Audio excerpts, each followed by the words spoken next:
Hello folks, it's Jennifer again from the Works Personal Training Studio, here to give you a recap on week number 2 of my transformation. So those of you that have been following along, you can hear how my week went. Those of you that have not been following along, you can also hear how my week went, but you might want to backtrack videos a little bit so you can see what I've been doing and what this whole thing is all about. So this is going to be a brief one. I have to learn to not talk as much because apparently my videos have been too long and YouTube doesn't let me upload them. So what can I say? I like to shoot off at the mouth. So I'm going to try to keep this one a little bit brief because there's really not a whole lot to say. I didn't change my program a whole lot from the previous week, from last week. So I wanted to start, I have my notes here. End of week 2.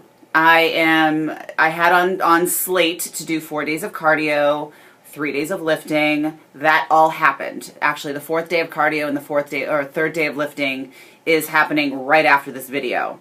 I'm tingling from my beta-alanine as we speak because I already took all my pre-workout stuff and now I'm ready to go. But wanted to do this informative video first. So how it went? Well, I actually had to change my schedule a little bit in the way of I had to, kind of flip-flop days. I originally didn't have 3 days in a row of cardio scheduled. I had a day of rest in between, but because my work schedule was going to be kind of wonky this week, I wasn't going to get any sleep for Thursday and Friday. So I elected to take Thursday and Friday off, which is fine to do, folks. If you have to rearrange your schedule a little bit to make room for your life, that's fine. It's not going to kill you. Just try to get the workouts in. So try to figure out where you're going to be able to get them in, which is what I did. So I made the executive decision to move all of my first 3 cardio days into Monday, Tuesday, and Wednesday, and keep my push day for Monday and my leg day for Wednesday. So this is a lot more, volume in a shorter period of time than I've been doing. Granted, it's still not a lot. I've done a lot more in the past, but let's bear in mind, I'm coming back from being inconsistent for quite some time. So that was like, I felt like I was getting sick by the end of the 3 days. I felt like I was sure I was coming down with a cold. I felt run down. I'm allergic to pretty much everything under the sun, and I felt like my allergies were killing me. I just felt horrible. So it might have been a little bit too much, but it was good. I had the 2 days of rest afterwards, and I honestly feel like new today. I'm ready to take on the world. Cheesy. But I'm ready to get my last day of working out in because I had that 2 days of rest. So that's, listen to your body. If you feel like you're pushing it, take a day off. It's okay. You don't have to work out every single day. It's actually bad.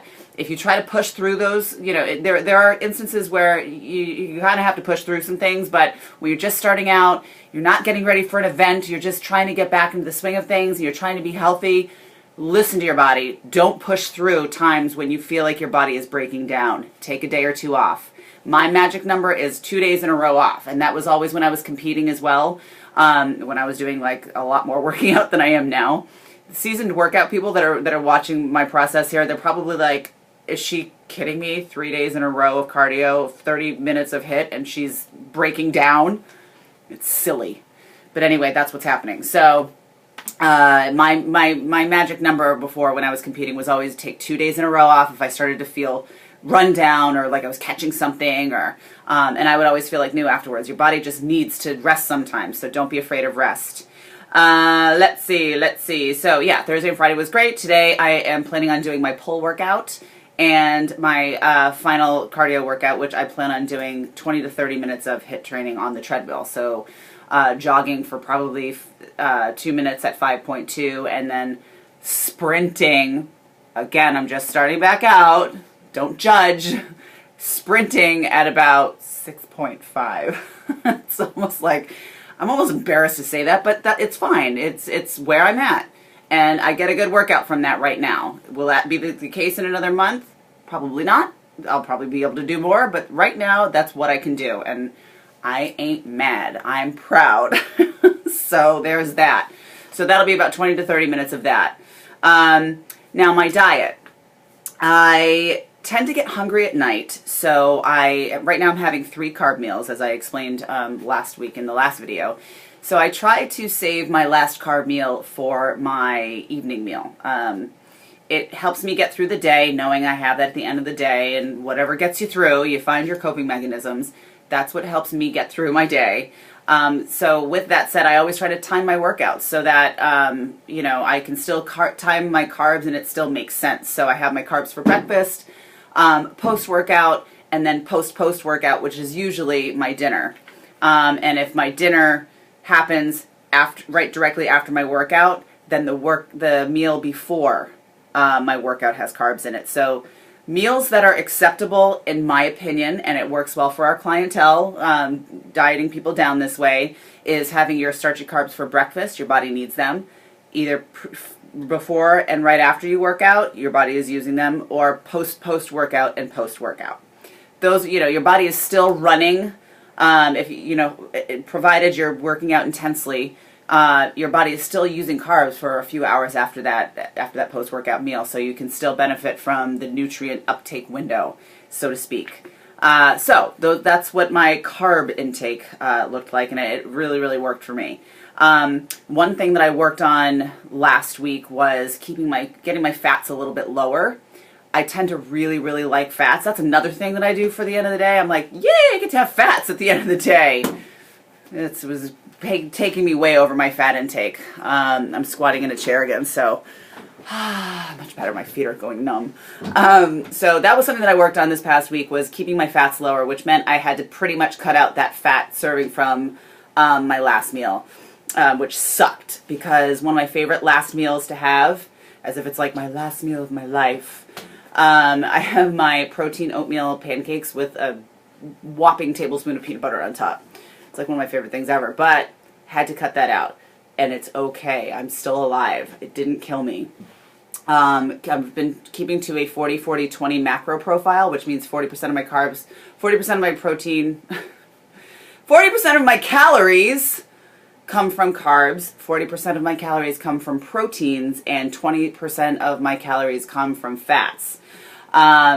Yesterday, I hit my macros spot on. I'm going to show you. I use MyFitnessPal, myfitnesspal.com, to track my macronutrients. And this happened to be my macro wheel from yesterday.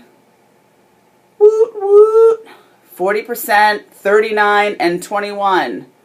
I'm very proud of this because it's typically not quite that close. It's not far, but this was a massive big ups to my efforts. So I'm pretty happy about that.